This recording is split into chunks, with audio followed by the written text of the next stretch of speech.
કારણ કે અમારે લાઇટ નહોતી ગામમાં. મારા પ્રિય પાત્ર બે હતા મારા જીવનમાં, રામ બાપુ વાવડી, જોગીદાસ બાપુ ખુમાણ આંબરડી. માથા પડે ને દડ લડે. દીકરી છે ને એ ત્રણ પખાનું ઉજળા કરે. નમસ્કાર દર્શક મિત્રો, હું છું આપનો ચંપુભાઈ ગીડા. જય શ્યામ, જય સૂર્યનારાયણ, જય રામનાથ. આજે આપણે વ્યક્તિ વિશેષની મુલાકાત કરવાની છે, એટલે કે લોક સાહિત્યકારની આપણે આજે મુલાકાત કરવા માટે આવ્યા છીએ. તો કે અમારી ધરતી હોરઠ જગ જૂની અને એમાં ગઢ જૂનો ગિરનાર, જ્યાં હાવજડા હેંજળ પીવે અમારા નમણા નરને નાર. તો એવી લોક સાહિત્યની વાતો લઈને અમે આવ્યા છીએ, તો અમારી સાથે જોડાઈ રહેજો. તો દાદા, આપનો પરિચય આપો. પહેલાં તો બધાને મારા જય શ્યામ, જય સોમનાથ, જય સિયારામ. જય શ્રી મારું નામ મહેશભાઈ જોશી, લોક સાહિત્યકાર, અને મારું ગામ ધોકડવા. હા દાદા. અને મારી જન્મભૂમિ મહુવા તાલુકાનું, ભાવનગર જિલ્લાનું મહુવા તાલુકાનું કસાણ ગામ. હા હા. અને થોડા સમયથી ધોકડવા ગામમાં અમે કર્મભૂમિ બનાવી છે. જી દાદા. દાદા, આપણે તમને આ લોક સાહિત્યનો જે શું કહેવાય છે કે આમ શોખ ક્યાંથી તમને, આ બધા ડાયરા કરો, તમને આ શોખ ક્યાંથી તમને લાગ્યો લોક આમ સાહિત્ય? તો ભવાઈ અમારા ગામમાં રમાતી, હા હા. અને ત્યારે મારા બાપુ પાત્ર ભજવતા. ત્યારે મને શોખ કે હું પણ નવરાત્રમાં કંઈક પાત્ર લઈને રમું બાળપણથી.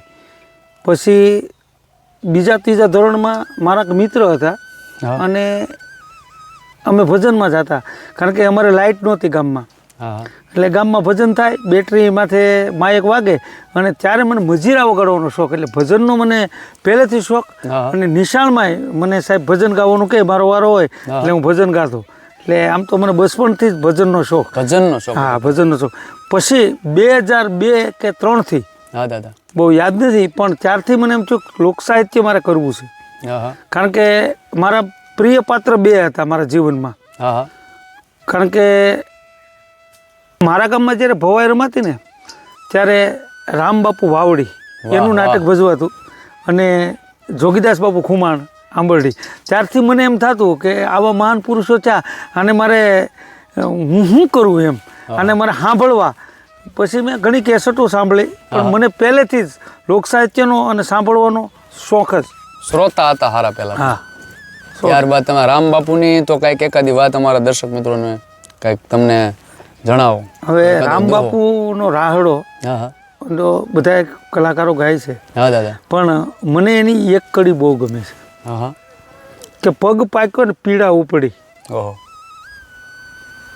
પગ પાક્યો ને પીડા ઉપડી, સમજ્યા? અને જે દીકરી હોય, હા દાદા, અને એની ઘેર રૂડો પ્રસંગ હોય, અને એની ભાઈની વાટ જોતી હોય દીકરી, ઓહો, કે મારો ભાઈ જે આવ્યો નહીં, મારા મામેરાનો સમય થઈ ગયો, મારો ભાઈ આવ્યો નહીં, અને એ જે દીકરીની વેદના થાય ને, અને ભાઈ ન આવે, અને એવું એ શબ્દમાં એવું ઘડ્યું છે કે ભાંગી મારા મામેરાની સા. બેનનું મામેરું ભરાતું હોય અને ભાઈ ઠેકીને વેચાતો હોય, અને એ જે વેદના બેનને થતી હોય ને, એ વેદના એમાં વ્યક્ત કરી છે સાહેબ. એટલે મને રામ બાપુનું પાત્ર અદ્ભુત ગમે છે. વાહ. આમ તો તમે ભાવનગર પંથકના દાદા, એટલે ભાવેણું. હા, ભાવેણું. ભાવનગર દરબારનું પણ તમે મને આગળ ઘડીક પહેલા વાત કરી, એમનો પણ એકાદો પ્રસંગ અમારા દર્શક મિત્રોને તમે સંભળાવો. ગોહિલવાડ તો ગોહિલવાડ છે. વાહ. બધી રાજા છે બધાને મારી સલામ, પણ ભાવનગર દરબાર જે રાજા છે એમાં શેલા કૃષ્ણકુમારસિંહજી, હા હા, સમજ્યા? પ્રાપ્ત સ્મરણીય.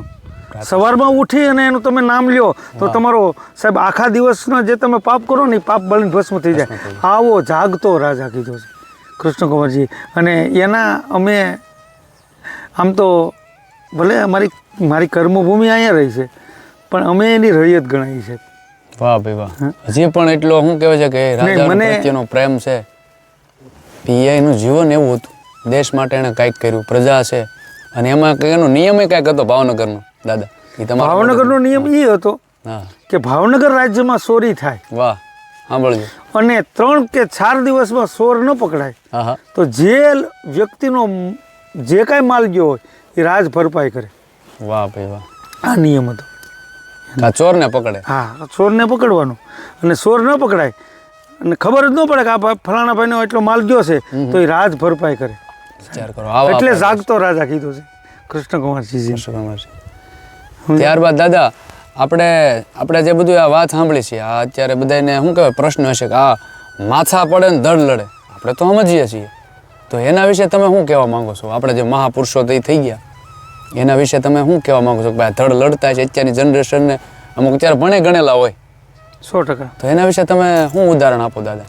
એનું ઉદાહરણ તો સંપુભાઈ હું કાંઈ ન દઈ શકું, પણ તમે ઘેરે બેઠા હોય, હા હા બરોબર, તમારી દિવાલ માથે ગરોળી નીકળે હા હા અને ગરોળીને તમે સૂટી હાવણી મારો હા અને એની પૂંછડી કપાઈ જાય અને ગરોળી વહી જાય, પૂંછડી તડફડિયા મારતી હોય. હા સાહેબ, અત્યારના સમયમાં ગરોળીની પૂંછડી જો તડફડિયા મારતી હોય તો એ તો જવા મરદો હતા સાહેબ. એના માથા પડે ને ધડ લડે એવું એનામાં પુરાતન હતું અને એ સનાતન ધર્મ એને હિસાબે આ ટકી રહ્યો છે મારો. વાહ વાહ, એવી જનતાઓ હતી. હા, એવી માતાઓ હતી. રામ બાપુની તો એવો પ્રસંગ છે કે એકવાર સૂરજનારાયણ ઉગેલાની 21 દિવસ સુધી, હા, અને રાઠોડબાઈ માને 21 દિવસ સુધી ઉપવાસ પીડ્યા હતા, અન્નનો દાણો મોઢામાં નહોતો નાખ્યો. એના કોઠામાં, એના એમ કહેવાય છે પેટમાં, એના ઉદરમાં અગ્નિના ગોળા જેવો સપનામાં પરપુરુષને નો સેવો હોય. હા હા, એ જનતાના કોઠામાં સાહેબ આવા જવા મરદો પાકે. ત્યારબાદ દાદા તમે કોઈ એવા સંતોનો કોઈ એવો કોઈ એમ તમે આમ શું કહેવાય અનુભવ કરેલા એવા સાધુ સંતોનો કોઈ મુલાકાત કરેલી એવા મહાન કોઈ સંતો, એની કોઈ યાદી થતી હોય તો અમારા મિત્રોને તમે જણાવી શકો છો. સંતો તો જો અમારા પંથકમાં અમારા અન્નપૂર્ણા આશ્રમ ગણેશપુરી બાબુ 12 વર્ષ આશ્રમની બહાર નહીં જવાનું હા હા, અને 1.25 કરોડ ઓમ નમઃ શિવાયના જાપ જપ. વાહ ભાઈ વાહ, એવી આ પવિત્ર ધરતી છે અમારી. અને અમારી ગાંડી ગીરની ગંગા કહેવાય આ રાવલ નદી, એને કાંઠે આશ્રમ. પછી પૂજ્ય અમરગીરી બાપુ, એની સાથે હું ખૂબ રહેલો. અમારે એક રામેશ્વરપુરી બાપુ એ નગડિયા આશ્રમ હતો, અત્યારે તો એ દેવલોક થઈ ગયા છે, સમજ્યા. ઘણા સંતોનો, પણ સંતોને છે ને મણાય, એ જે કરે ને એમાં મજા કરી લેવાય, અંદર કાંઈ એને ગોતાય નહીં કાંઈ. અને ઘણા અત્યારની જનરેશન પ્રમાણે તમને કહું ને, અત્યારના લોકો સાધુ પાસે જાય છે ને કાંઈક મેળવવા માટે જાય છે કે બાપુ મને આશીર્વાદ આપી દે તો મારું કલ્યાણ થઈ જાય. નહીં, આશીર્વાદ તો અંદરથી નીકળે. તમે ત્યાં સેવા કરો અને એમ કહી દે કે મારો રામ કરે એ ઠીક છે, સમજ્યા. હા, અંદરથી નીકળે, નાભીમાંથી નીકળે, નાભીમાંથી એનો આશીર્વાદ. અને સદગુરુ તમે સેવો હોય ને એનો આશીર્વાદ જ તમારી માથે હોય, સદગુરુ. હા. ત્યારબાદ દાદા તમે આ ફિલ્ડમાં આવ્યા તો તમારા ઘણા એવા કલાકાર મિત્રો હશે, એના પણ કાંઈક એની હારે તમારા કાંઈ અનુભવ જોડાયેલા હોય તો એ પણ તમે અમારા દર્શક મિત્રોને જણાવી શકો છો દાદા. સૌરાષ્ટ્રના કે ગુજરાતના સૌરાષ્ટ્ર લગભગ નામી કલાકારો સાથે મેં કાર્યક્રમો કરેલા. વાહ વાહ વાહ. એમાં ગણ્યા ગાંઠ્યા કલાકારો છે, 6-7 કલાકારો છે. નામ તો હું આવું તો લાંબુ થઈ જાય. એની સાથે મારા ઘરનો નાતો છે. વાહ વાહ વાહ, કે ઘરના સંબંધો છે, સમજ્યા. પણ મને એ ખબર પડે, આપ ભલા તો જગ ભલા. વાહ ભાઈ, આપણે હારા એટલે બસ બધાની સાથે સંબંધ રાખો, હેતથી રહ્યો, પ્રીતથી રહ્યો. સ્ટેજ માથે હું બેઠો હોય, કાર્યક્રમ હોય, મારામાં કોઈ દી ઈર્ષા ભાવ નથી આવ્યો. વાહ દાદા, મારો વારો આવે કે ન આવે, મને બોલવા મળે કે ન મળે, એ જ રાત. અને તમે એવા અનુભવે કર્યા છે ને દાદા ઘણા? ખૂબ ખૂબ ખૂબ અનુભવ. તો એકાદો દાદા તમારા જીવનનો આમ સંઘર્ષ કર્યો હોય એવો એકાદો અમને પ્રસંગ જણાવો. હવે સંઘર્ષમાં તો હું તમને એમ કહી શકું, હા દાદા, કે શ્રાવણ મહિનો હા હા, અને મહુવા તાલુકાનું એક ગામનું નામ નહીં આપી શકું, એમાં હું તમને બંધાઈ નહીં શકું. અને વરસાદ ચાલુ છે, હું મોટરસાઇકલ લઈને પ્રોગ્રામમાં ગયો. ઓહો. અને પ્રોગ્રામ ત્યાં એક અત્યારના સુપ્રસિદ્ધ ભજની એ પણ મારી સાથે હતા. અમે બે ગયા, આખી રાત ભજન કર્યા, સવારે છૂટા પડ્યા એટલે 100 રૂપિયા અમને આપ્યા. ઓહો. બે વચ્ચે 100 રૂપિયા, 250 પેટ્રોલ પડ્યું અને 100 રૂપિયા અમને મળ્યા. પણ છતાં કોઈ દી મોઢામાં ફેર નહીં, એ જ ભાવ, એ જ હરખ. મૂળ હરખ એ હતો કે મને જે ગમે છે એ મને મળે છે. ભજનમાં જાઉં તો મને સાંભળવાનો શોખ, હું સારો શ્રોતા છું. મારો કદાચ પ્રોગ્રામમાં વારો આવે કે ન આવે એનું મને જરાય રંજ નહીં. હા. ત્યારબાદ દાદા આવનારી આ જે બધી પેઢી છે આ લોક સાહિત્યકારોને બધાને સાંભળી શકે છે, બધાને સાંભળે છે, ખૂબ સાંભળે છે, પણ એ લોકોને પણ તમે કાંઈ સંદેશ દેવા માંગતા હોય દાદા, કેમ કે તમે લોક સાહિત્યકાર છો, તમારી પાસે અમુક એવી વાતો છે કે એના મા બાપ એમને શિખામણ ન આપી શકે, પણ લોક સાહિત્ય એક એવી વસ્તુ છે કે એમાંથી એમાં કેળો નીકળે, સાંભળે, તો તમે એને કાંઈ સંદેશ દેવા માંગતા હોય આજની જે પેઢીને? આજના જે યુવાનો હોય લોક સાહિત્યને હા હા બધા સાંભળતા હોય, અત્યારના જે છોકરાઓ છે એને જૂની વાતો ગમતી નથી, પણ અત્યારના જે કલાકાર છે એ જૂની વાત લઈને આવે ને તો લોકોને ગમે જ. તમે બોલો ને ગમે નહીં કેમ? આજ પણ હું જાઉં કહું કાર્યક્રમમાં તો એકે કાર્યક્રમ એવો ન હોય કે મેં રામ બાપુની વાત ન કરી વાહ હોય વાહ કે જોગીદાસ બાપુની યાદ ન કરી હોય, કારણ કે મારા ભણવામાં ખરો પાઠ આવતો હોય, મને કંઠસ્થ છે આખો. વાહ વાહ વાહ રામ બાપુના એ દુહા મને કંઠસ્થ. દાદા એકાદો દુહો અમારા દર્શક મિત્રોને સંભળાવો રામ બાપુનો. પણ ધારી અમરેલી ધ્રુજતા અનઘા ભાઈ થર થર થાય, અરે અરે પણ યા તો રોંઢા દીના ડેલા દેવાય, અરે અરે રે એ તો રાફલે ફૂકે રામડો. વાહ વાહ આ દાદા જૂનો શબ્દ છે. રફલે ફૂકે રામડો. હા હા રાઇફલ તો હવે બધા અમુક શબ્દ છે ને એ આપણા છે, હા દેશી આપણા આ દેશી, કાઠિયાવાડી. આ કાઠિયાવાડી શબ્દ એ સુધરેલી ભાષામાં કાંઈ હાલે જ નહીં. હા એમ અત્યારે થોડોક શબ્દ પણ આપણો જે શબ્દ છે આપણે જે એને પકડી રાખવો જોઈએ, આપણી માતૃભાષા છે, આપણી કાઠિયાવાડી છે, ગુજરાતી ભાષા છે આપણી, પણ એને આપણે એને જોડાઈ રહેવું જોઈએ. શબ્દોનો અમુકનો અર્થ દાદા નથી ખબર પડતી. એવા તમારા જેવા લોક સાહિત્યકાર પાસે આવી ત્યારે આપણે ઘણી આપણી જે આપણો વારસો છે, એટલે કે જે આ શબ્દો જે છે એ પણ આપણો એક વારસો છે, આપણી ભાષા છે, એને આપણે જોડાઈ રહી. કારણ કે 12 ગામે બોલી બદલે, હા તરુર બદલે શાખા, વાહ દાદા બુઢાપાના કેસ બદલે પણ લખણ ન બદલે લાખા. વાહ વાહ વાહ વાહ માણસ છે તમે 12 ગાઓ અહીંથી એ ટપી જાઓ એટલે બોલી બદલી જાય, બરાબર.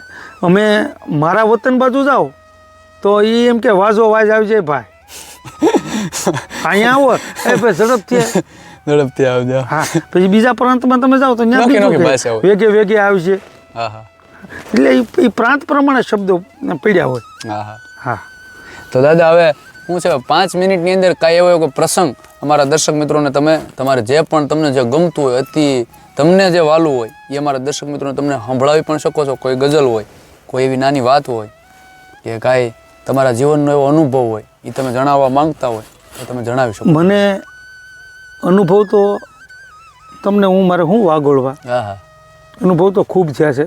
કારણ કે 2002થી સતત આમ તો બાળપણથી હા હા અને મહારાજા ભરતરીને મેં ખૂબ એના ભજનો સાંભળ્યા હા હા કેસેટોમાં, અને નાટકો પણ ખૂબ જોયા. મારે યુટ્યુબમાં એક પ્રસંગ મેકેલો, દીકરી, વાહ વાહ અને હું એક દીકરીનો બાપ છું. વાહ અરે એટલે દીકરીની જે વેદના છે વાહ એ મેં ઘણીવાર યુટ્યુબમાં મેં વાર્તા કરી છે કે દીકરી છે ને એ 3 પખાનું ઉજળા કરે. 3 પખાનું ઉજળા. હા, 3 પખાનું ઉજળા કરે એનું નામ દીકરી. પછી સ્ત્રી છે એના પણ 4 પાત્રો છે. હા હા કોકની વહુ પણ હોઈ શકે, કોકની મા પણ હોઈ શકે, કોકની બેને હોઈ શકે, હા કોકની પત્ની પણ હોઈ શકે. હોઈ શકે. પણ પહેલાં એ કોકની દીકરી બને, પછી કોકની અર્ધાંગના પત્ની બને, પછી મા બને છે. પણ એ દીકરી જ્યારે હારે જતી હોય ને, હા કારણ કે સમર્પણની પરિભાષા એટલે દીકરી. સમર્પણની પરિભાષા એટલે તમામ સંપત્તિ બાપની હોય એ દીકરી દઈને વહી જાય. વાહ દાદા સાચું છે. એરું કાસળી ઉતારે ને વાહ એમ દીકરી છે ને જ્યાં સુધી જાન ન આવી હોય ત્યાં સુધી દીકરી એના બાપના ફળિયામાં હળિયું કાઢીને દોડતી હોય. કોઈ આવીને એમ કહે કે જાન આવી ગઈ છે એટલે દીકરી ગણે થાપના પાસે બેસી જાય ને બંધન લાગી જાય છે. બંધ લાગી ગયું. મહેમાન આવી ગયા અને પછી એ દીકરી ઘડી ગણતી હોય. એને ખબર હોય કે વરાજો તોરણે આવશે, માયરા થાહે, ફેરા ફરાહે, વિદાયની વેળા છે. દીકરી જ્યારે વિદાય થતી ત્યારે તમામને મળે, ભાઈને મળે, બાને મળે, બેનને મળે, બેનપણીઓને મળે અને છેલ્લે બાપને મળે. ત્યારે બે હાથના આકોડિયા ભીડી અને બાપને ગળે લગાડી લે. મું મને લાગી તું મને લાગી મું, આ તો લૂણ વણું ભા પાણીએ, પાણી વણું ભા લૂણ. જેમ મીઠામાંથી પાણી બને અને પાણીમાંથી પાછું મીઠું બને, એમ બાપ અને દીકરીનો જે પ્રેમ છે ને નિસ્વાર્થ ભાવે પ્રેમ છે. અને બુઢો બાપ દાઢી મૂછનો એમ કહેવાય છે ઘણી એની માથે પાઘડી બાંધેલી હોય, મોટી મોટી મૂછો હોય, હાથમાં તલવાર આપી ગયો તો વીહના ડોકા ઉલાળી નાખે, અરે. ધડ ધડ ધડ ધડ કરી. એને આંખનો ખૂણો ભીનો ન થાય. પણ એ જદી દીકરી એને મળવા મળે અને દીકરી હારે જતી હોય ને તો એ બાપ રડતો હોય ને તો રૂડો લાગતો હોય, આંખમાંથી આવડાની ધાર થાય, મૂછમાં આવીને લપાઈ જાય, પાઘડીની સોગલે સોગલે એનો બાપ એમ ક્યાંક મોઢું લૂસતો હોય ને તો રૂડો લાગતો હોય. અને એ પછી બાપને મળી અને દીકરી પછી કોઈને મળ્યા જેવી ન રહી. પછી હાથમાં મહેંદી લીધેલી હોય, કંકુવાળા થાપા કરી અને થાપા મારીને વહી જાય કે આ તમામ સંપત્તિ આ મારા ભાઈને રહી.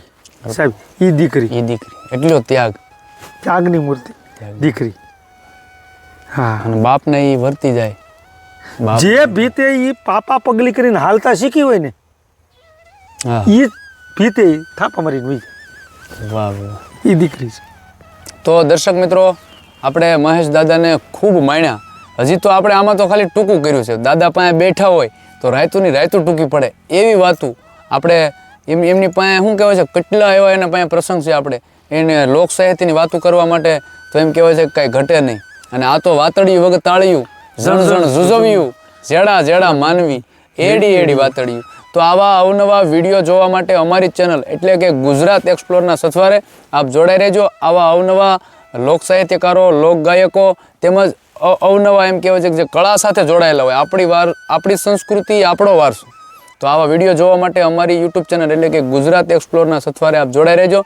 જય શ્યામ, જય સૂર્યનારાયણ, જય રામનાથ, જય સોમનાથ.